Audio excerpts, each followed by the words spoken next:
विष्णु सहस्रनाम स्तोत्रम्। ओम शांताकारं भुजगशयनं पद्मनाभं सुरेशं विश्वाधारं गगनसदृशं मेघवर्णं शुभांगं लक्ष्मीकान्तं कमलनयनं योगिभिर्ध्यानगम्यं वन्दे विष्णुं भवभयहरं सर्वलोकैकनाथम्। ॐ नमो भगवते पूर्णब्रह्मनारायणाय। ॐ नमो भगवते पूर्णब्रह्मनारायणाय। ॐ नमो भगवते पूर्णब्रह्मनारायणाय।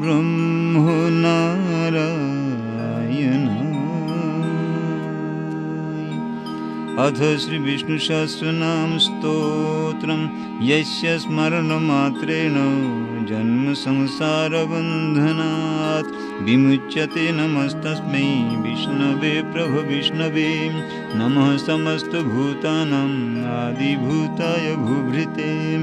अनेकरूपरूपाय विष्णवे प्रभ विष्णवे। वैशम्पायनुवाच श्रुत्वा धर्मानशेषेण पावनानि च सर्वशः युधिष्ठिरः शान्तनवं पुनरेवाभ्यभाषत। युधिष्ठिरुवाच किमेकं दैवतं लोके किं वैपेकं परायणं स्तुवन्तः कङ्कमर्चन्तः प्राप्नुयुर्मानवः शुभं। को धर्मः सर्वधर्माणां भवतः परमो मतः किं जपन्मुच्यते जन्तुर्जन्म संसारबन्धनात्। भीष्म उवाच जगत्प्रभुं देवदेवम् अनन्तं पुरुषोत्तमं स्तुवन्नाम सहस्रेण पुरुषः सततोत्थितः तमेव चार्चयन् नित्यं भक्त्या पुरुषमव्ययम्। ध्यायन् स्तुवन्नमस्यंश्च यजमानस्तमेव च अनादिनिधनं विष्णुं सर्वलोकमहेश्वरं। लोकाध्यक्षं स्तुवन् नित्यं सर्वदुःखातिगो भवेत्। ब्रह्मज्ञं सर्वधर्मज्ञं लोकानां कीर्तिवर्धनं लोकनाथं महद्भूतं सर्वभूतभवुद्भवम्। एष मे सर्वधर्माणां धर्मोऽधिकतमो मतः यद्भक्त्या पुण्डरीकाक्षं स्तवैरर्चन्नरः सदा। परमं यो महत्तेजः परमं यो महत्तपः परमं यो महद्ब्रह्म परमं यः परायणं। पवित्राणां पवित्रं यो मङ्गलानां च मङ्गलं दैवतं देवतानां च भूतानां यो व्ययः पिता। यतः सर्वाणि भूतानि भवन्त्यादियुगागमे यस्मिंश्च प्रलयं यान्ति पुनरेव युगक्षये। तस्य लोकप्रधानस्य जगन्नाथस्य भूपते विष्णुर्नाम सहस्रं मे शृणु पापभयापहम्। यानि नामानि गौणानि विख्यातानि महात्मनः ऋषिभिः परिगीतानि तानि वक्ष्यामि भूतये। ॐ विश्वं विष्णुर्वषट्कारो भूतभव्यभवत्प्रभु भूतकृद्भूतभृद्भावो भूतात्मा भूतभावनः भूतात्मा परमात्मा च मुक्तानां परमा गतिः। अव्ययः पुरुषः साक्षी क्षेत्रज्ञोऽक्षर एव च योगो योगविदां नेता प्रधानपुरुषेश्वरः नारसिंहबभुः श्रीमान् केशवः पुरुषोत्तमः सर्वः सर्वशिवः स्थाणुर्भूतादिर्निधरव्ययः सम्भवो भवनो भर्ता प्रभव प्रभुरीश्वरः स्वयंभू शम्भुरादित्यः पुष्कराक्षो महाश्वनः अनादिनिधनो धाता विधाता धातुरुत्तमः अप्रमेयो ऋषिकेश पद्मनाभूमरप्रभु विश्वकर्मा मनुस्त्वष्टा स्थविष्ठस्थविरो ध्रुवः अग्राह्यो शाश्वतः कृष्णो लोहिताक्ष प्रदर्दनः प्रभूतश्रिककुब्धाम पवित्रं मङ्गलं परम् ईशानः प्राणदः प्राणो ज्येष्ठश्रेष्ठ प्रजापतिः हिरण्यगर्भो भूगर्भो माधवो मधुसूदनः ईश्वरो विक्रमी धन्वी मेधावी विक्रमः क्रमः अनुत्तमो दुराधर्ष कृतज्ञः कृतिरात्मवान् सुरेश शरणं शर्म विश्वरेतः प्रजाभवः अह संवत्सरो व्यालः प्रत्ययः सर्वदर्शनः अजः सर्वेश्वरः सिद्ध सिद्धि सर्वादिरच्युतः वृषा कपिरमेयात्मा सर्वयोगविनिःसृतः वसुर्वसुमनः सत्यः समात्मा संमितः समः अमोघः पुण्डरीकाक्षो वृषकर्मा वृषाकृतिः रुद्रो बहुशिरा बभ्रुर्विश्वयोनिः शुचिस्रवाः अमृतः शाश्वतः स्थाणुर्वरारोहो महातपाः सर्वगः सर्वविद्भानुर्विश्वक्सेनो जनार्दनः वेदो वेदविदो व्याङ्गो वेदाङ्गो वेदवित्कविः लोकाध्यक्ष सुराध्यक्षो धर्माध्यक्ष कृताकृतः चतुरात्मा चतुर्व्यूहश्चतुर्दंश्चतुर्भुजः भ्राजिष्णुर्भोजनं भोक्ता सहिष्णुर्जगदादिजः अनघो विजयो जेता विश्वयोनिः पुनर्वसुः उपेन्द्रो वामनः प्रांशुरमोघ शुचिरोर्जितः अतीन्द्रः संग्रह सर्गो धृतात्मा नियमो यमः वैद्यो वैद्यः सदा योगी वीरः माधवो मधुः अतीन्द्रियो महामायु महोत्साहो महाबलः महाबुद्धिर्महावीर्यो महाशक्तिर्महाद्युतिः अनिर्देश्यवपुः श्रीमान् अमे आत्मा महादृधिक् महेश्वासो महीभर्ता श्रीनिवास सताङ्गतिः अनिरुद्ध सुरानन्दो गोविन्दो गोविदाङ्पतिः मरितिर्दमनो हंस सुपर्णो भुजगोत्तमः हिरण्यनाभसुतपाः पद्मनाभ प्रजापतिः अमृतु सर्वदृग्सिंह सन्धाता सन्धिमान् स्थिरः अजो दुर्मशनः शास्ता विश्रुतात्मा सुरारिः गुरुर्गुरुतमो धाम सत्य सत्यपराक्रमः निमिषो निमिषास्रग्विवाचस्पतिरुदारुधिः अग्रो निर्ग्रामणिः श्रीमान्यायुनेता समीरणः सहस्रमूर्धा विश्वात्मा सहस्राक्षः सहस्रपात् आवर्तनो निवृत्तात्मा संवृतः सम्प्रमर्दनः अह संवर्तको वह्निरनिलो धरणीधरः सुप्रसादः प्रसन्नात्मा विश्वधृग्विश्वभुग्विभुः सत्कर्ता सत्कृतः साधुर्जह्नुर्नारायणो नरः असंख्येयो अप्रमेयात्मा विशिष्ट शिष्टकृच्छुचिः सिद्धार्थ सिद्धसंकल्पः सिद्धिदः सिद्धिसाधनः वृषा हि वृषभो विष्णु वृषपर्वा वृषोदरः वर्धनो वर्धमानश्च विविक्ता श्रुतिसागरः सुभुजो दुर्धरो वाग्मी महेन्द्रो वसुदो वसुः नैकरूपो बृहद्रूपः शिपिविष्टः प्रकाशनः ओजस्तेजोद्युतिधरः प्रकाशात्मा प्रतापनः ऋद्धस्पष्टाक्षरो मन्त्रश्चन्द्रांशुर्भास्करद्युतिः अमृतांशुद्भवो भानुः शशबिन्दुः सुरेश्वरः औषधं जगतः सेतुः सत्यधर्मपराक्रमः भूतभव्यभवन्नाथ पवनः पवनो नरः कामः कामकृत्कान्तः कामः कामप्रदः प्रभु युगादिकृद्युगावर्तो नैकमायु महाशनः अदृश्योऽव्यक्तरूपश्च सहस्रजिदनन्तजित् इष्टो विशिष्टशिष्टेष्ट शिखण्डिनहुषो वृषः क्रोधो हा क्रोधकृत्कर्ता विश्वबाहुर्महीधरः अच्युतः प्रतितः प्राणः प्राणदो वासवानुजः अपाङ्निधिरधिष्ठानमप्रमत्तप्रतिष्ठितः स्कन्दः स्कन्दधरो धुर्यो वरदो वायुवाहनः वासुदेवो बृहद्भानुरादिदेवः पुरन्दरः अशोकोस्तारणोस्तारः शूरः शौरिर्जनेश्वरः अनुकूलशतावर्त पद्मी पद्मनिभेक्षणः पद्मनाभुरविन्दाक्ष पद्मगर्भशरीरभृत् महर्धिरेद्धो वृद्धात्मा महाक्ष्व गरुडाध्वजः अतुलाशरभो भीमः समयज्ञुहविर्हरिः सर्वलक्षणलक्षण्यो लक्ष्मीवान् समितिञ्जयः वीक्षारोहितो मार्गो हेतुर्दामोदरः सः महीधरो महाभागो वेगवानमिताशनः उद्भवः क्षोभनो देवः श्रीगर्भः परमेश्वरः करणं कारणं कर्ता विकर्ता गहनो गुहः व्यावसायुव्यवस्थानः संस्थानः स्थानदो ध्रुवः परर्धे परमस्पष्टस्तुष्टः पुष्टः शुभे क्षणः रामो विरजो मार्गो नेयो नयो नयः वीरः शक्तिमतां श्रेष्ठो धर्मो धर्मविदुत्तमः वैकुण्ठपुरुषः प्राणः प्राणदः प्रणवः पृथु हिरण्यगर्भः शत्रुघ्नो व्याप्तो वायुरधोक्षजः ऋतुसुदर्शनः कालः परमेष्ठी परिग्रहः उग्रः संवत्सरो दक्षो विश्रामो विश्वदक्षिणः विस्तारः स्थावरः स्थाणुः प्रमाणं बीजमव्ययम् अर्थोऽनर्थो महाकोशो महाभोगो महाधनः अनिर्विण्णस्थभिष्ठभुर्धर्मयूपो महामखः नक्षत्रनिर्विनक्षत्री क्षमः क्षामः समीहनः यज्ञयजुमहेज्यश्च क्रतुः सत्रं शताङ्गतिः सर्वदर्शी विमुक्तात्मा सर्वज्ञो ज्ञानमुत्तमं सुव्रता सुमुखः सूक्ष्मः सुघोषः सुखदः सुहृत् मनोहरोजितक्रोधो वीरबाहुर्विदारणः स्वापनः सवशो व्यापी नैकात्मा नैककर्मकृत् वत्सरो वत्सलो वत्सी रत्नगर्भो धनेश्वरः धर्मकृद्धर्मी सदसदक्षरमक्षरम् अभिज्ञाता सहस्रांशुर्विधाता कृतलक्षणः गभस्तिनेमिः सत्त्वस्थः सिंहो भूतमहेश्वरः आदिदेवो महादेवो देवेशो देवभृद्गुरुः उत्तरो गोपतिर्गोप्ता ज्ञानगम्यः पुरातनः शरीरभूतभृद्भोक्ता कपीन्द्रो भूरिदक्षिणः सोमपोमृतपः सोमः पुरुजित् पुरुषोत्तमः विनियोजयः सत्यसन्धो दाशार्हः सात्वताङ्पुतिः जीवो विनुता साक्षी मुकुन्दो मृतविक्रमः अम्भोनिधिरनन्तात्मा महोदधिशयोऽन्तकः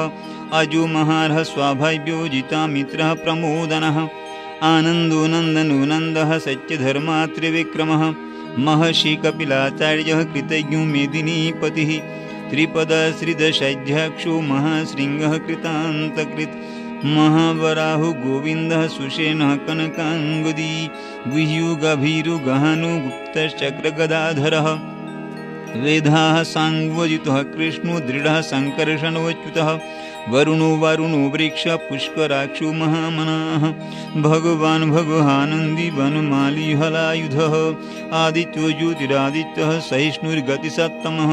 सुधन्वाखण्डपरशुर्दारुणो द्रविणप्रदः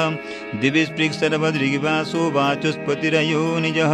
त्रिसामासामगः साम निर्वाणं भेषजं भिषक् संज्ञासकृच्छमः शान्तो निष्ठा शान्तिपरायणं शुभाङ्गः शान्तिदः स्रष्टा कुमुदः कुवलेशयः गोहितो गोपतिर्गोप्ता वृषभाक्षो वृषप्रियः अनिवर्ति निवृत्तात्मा संक्षेप्ता क्षेमकृच्छिवः श्रीवत्सवक्षाः श्रीवास श्रीपतिः श्रीमतान्वरः श्रीधः श्रीशः श्रीनिवास श्रीनिधि श्रीविभावनः श्रीधरः श्रीकरः श्रेयः श्रीमाल्लोकत्रयाश्रयः स्वाक्षस्वङ्गशतानन्दो नन्द्रिज्योतिर्गणेश्वरः विजितात्मा विधेयात्मा सत्कीर्तिर्छिन्नसंशयः उद्दीर्णः सर्वतश्चक्षुरनीश शाश्वतस्थिरः भूषयो भूषणो भूतिर्विशोकाशोकनाशनः अर्चिष्मानर्चितः कुम्भो विशुद्धात्मा विशोधनः अनिरुद्धो प्रतिरथ प्रद्युम्नो मितविक्रमः कालनेमिनिः वीरः शौरिः शूरजनेश्वरः त्रिलोकात्मा त्रिलोकेश केशव केशिः हरिः कामदेवः कामपालः कामी कान्तकृतागमः अनिर्देशव पुर्विष्णुर्वीरोऽनन्तो धनञ्जयः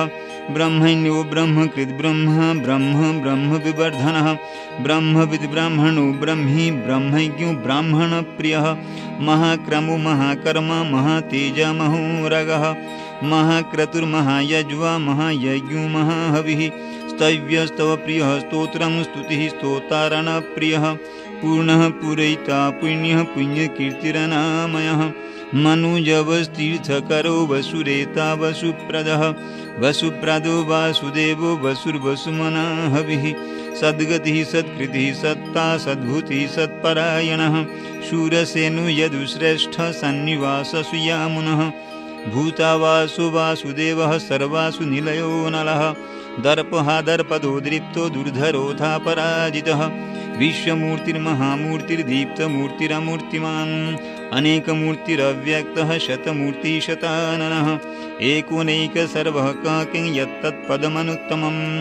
लोकबन्धुर्लोकनाथो माधवो भक्तवत्सलः सुवर्णवर्णो हेमाङ्गो वरङ्गश्चन्दनाङ्गुदी वीरः विषमः श्विन्नु घृता शिरचलश्चलः अमानिमानदो मान्यो लोकस्वामी त्रिलोकधिक् सुमेधा मेधयोधन्यः सत्यमेधाधराधरः तेजो वृषोद्युतिधरः सर्वशस्त्रभृताङ्वरः प्रग्रहो निग्रहो व्याघ्रो नैकशृङ्गो गदाग्रजः चतुर्मूर्तिश्चतुर्बाहुश्चतुर्भुजश्चतुर्गतिः चतुरात्मा चतुर्भावश्चतुर्वेदविदेकपात् समावर्तो निवृत्तात्मा दुर्जयो दुरतिक्रमः दुर्लभो दुर्गमो दुर्गो दुरावासो दुरारिः शुभाङ्गो लोकसारङ्गः सुतन्तुस्तन्तुवर्धनः इन्द्रकर्मा महाकर्मा कृतकर्मा कृतागमः उद्भवः सुन्दरः सुन्दो रत्ननाभसुलोचनः अर्कोवाजसनः शृङ्गी जयन्तः सर्वविज्वी सुवर्णबिन्दुराक्षोभ्यः सर्ववागीश्वरेश्वरः महारहदो महागर्तो महाभूतो महानिधि कुमुदः कुन्दरः कुन्दः पर्जन्यः पावनो नीलः अमृतांशोऽमृतवपुः सर्वज्ञः सर्वतोमुखः सुलभः सुव्रतः सिद्धः शत्रुजिच्छत्रुतापनः न्यागृध्वधुम्बर्वश्वत्थश्चाणुरान्ध्रनिषूदनः सहस्रार्थी सप्तजिह्वः सप्तविधा सप्तवाहनः अमूर्तिरनघो अचिन्त्यो भयकृद्भयनाशनः अणुर्बृहत्कृशः स्थूलो गुणर्भिर्निर्गुणो महान् अधृतः स्वधृतः स्वास्य प्राग्वंशो वंशवर्धनः भारभृत् कथितो योगी योगीश सर्वकामदः आश्रमश्रमणः क्षाम सुपर्णो वायुवाहनः धनुर्धरो धनुर्वेदो दाण्डो दमयितादमः अपराजितः सर्वसहो नियन्ता नियमो यमः सत्त्ववान् सात्विकः सत्यधर्मपरायणः अभिप्रायप्रियार्होरः प्रियकृत्प्रीतिवर्धनः विहायसगतिर्ज्योतिसुरुचिर्हुतभुग्भिः रविर्विरोचनः सूर्यसविता रविलोचनः अनन्तो हुतभुग्भोक्ता सुखदो नैकजोऽग्रजः अनिर्विण्ण सदा महर्षि लोकाधिष्ठानमद्भुतः सनातनतमः कपिलः कपिरप्यः स्वस्तितः स्वस्तिकृत् स्वस्ति स्वस्तिभुक् स्वस्ति दक्षिणः अरौद्रः कुण्डली चक्री विक्रयमूर्जितशासनः शब्दादिगशब्दसः शिशिरः शर्वरीकरः आक्रूरापेशलो दक्षो दक्षिणक्षमिणाङ्वरः विद्वत्तामो वीतभयः पुण्यश्रवणकीर्तनः उत्तारणो दुष्कृतिः पुण्यो दुःस्वप्ननाशनः वीरः रक्षणः सन्तो जीवनः पर्यवस्थितः अनन्तरूपोऽनन्तसृजितमन्युर्भयापः चतुराश्रुगभीरात्मा विदिशो वैदिशो दिशः अनादिर्भूर्भुवो लक्ष्मीः सुवीरो रुचिराङ्गदः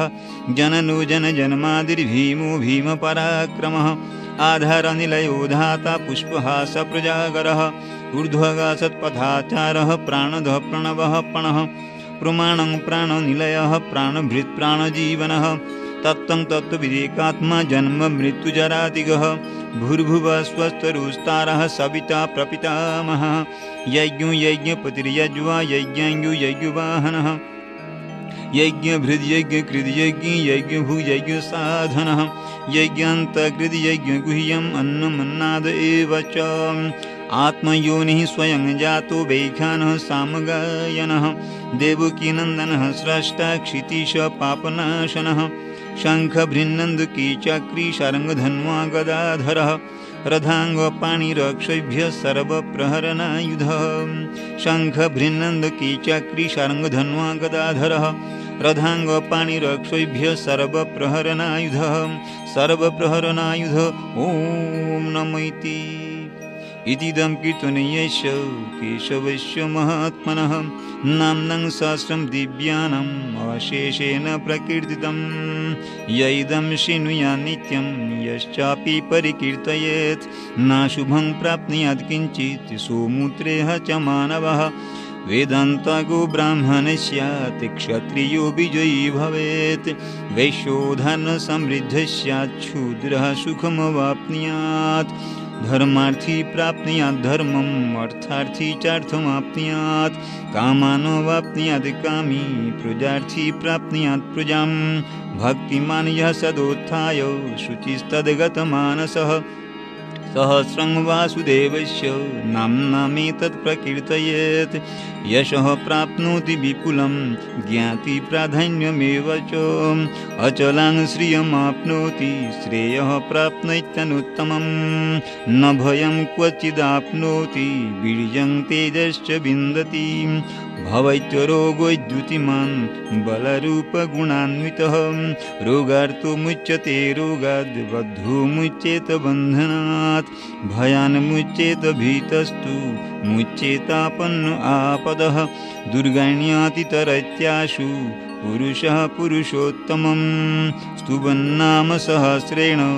नित्यं भक्तिसमन्वितः वासुदेवाश्रयो मर्त्यो वासुदेवपरायणः सर्वपापविशुद्धात्मा याति ब्रह्म सनातनं न वासुदेवभक्तानाम् अशुभं विद्यते क्वचित् जन्म मृत्युजरा व्याधि भयं नैवोपजायते इमं स्तवमधियानः श्रद्धा भक्तिसमन्वितः युज्येतात्मसुखक्षान्ति श्रीधृतिस्मृतिकीर्तिभिः न क्रोधो न च मात्सर्यं न लोभो न शुभामतिः भवन्ति कृतपुण्यानां भक्तानां पुरुषोत्तमे दौसचन्द्रार्कनक्षत्रा खङ्दिशो भूर्महो दधि वासुदेवस्य बिडदेन विधृतानि महात्मनः ससुरासुरगन्धर्वं सयक्षुरगराक्षसम् जगद्वशी वर्ततेदं कृष्णस्य सचराचरम् इन्द्रियाणि मनोबुद्धि सत्त्वं तेजोबलं धृतिः वासुदेवात्मकन्याहुः क्षेत्रं क्षेत्रज्ञ एव च सर्वागमानामाचारः प्रथमं परिकल्पते आचारप्रभवो धर्मो धर्मस्य प्रभुरच्युतः ऋषयः पितरो देवा महाभूतानि धातवः जङ्गमा जङ्गमं चेदं जगन्नारायणोद्भवं योगो ज्ञानं तथा सङ्ख्यं विद्यः शिल्पादिकर्म च वेदाः शास्त्राणि विज्ञानम् एतत् सर्वं जनार्दनात् एको विष्णुर्महद्भूतं पृथग्भूतैन्यनेकशः त्रिलोकान् वैप्यभूतात्मा भुङ्क्ते विश्वभुगव्ययः इमं स्तवं भगवतो विष्णुर्व्यासेन कीर्तितं पठेद् य इच्छेत् पुरुषः श्रेयः प्राप्तुं सुखानि च विश्वेश्वरमजं देवं जगतः प्रभुवैप्यं भजन्ति ये पुष्कराक्षं न ते यान्ति पराभवम् ओम तत्सदिति श्रीमहाभारते शतसहस्रं संहितायां वैयासिक्यमानुशासनिके पर्वणि भीष्मयुधिष्ठिरसंवादे श्रीविष्णोर्दिव्यसहस्रनाम स्तोत्रम् हरिः ओम तत्सत् हरिः ओम तत्सत् हरिः ओम तत्सत् हरिः ओम तत्सत् यदक्षरं परिभ्रष्टं मात्राहीनं च यद्भवेत् पूर्णं भवतु तत्सर्वं तत्प्रसादात् जनार्दन त्रैलोक्यपूजित श्रीमान् सदा विजयवर्धनं शान्तिं कुरु गदापाणे नारायण नमोऽस्तुते सशङ्खचक्रं सकिरीटकुण्डलं सपीतवस्त्रं सरशीरुहेक्षणं सहारवक्षस्थलकौस्तुभश्रियं नमामि विष्णुं शिरसा चतुर्भुजं नमामि विष्णुं शिरसा चतुर्भुजं पद्मपत्रविशालाक्ष पद्मनाभसुरोत्तम भक्तानामनुरक्तानां त्राता भव जनार्दन।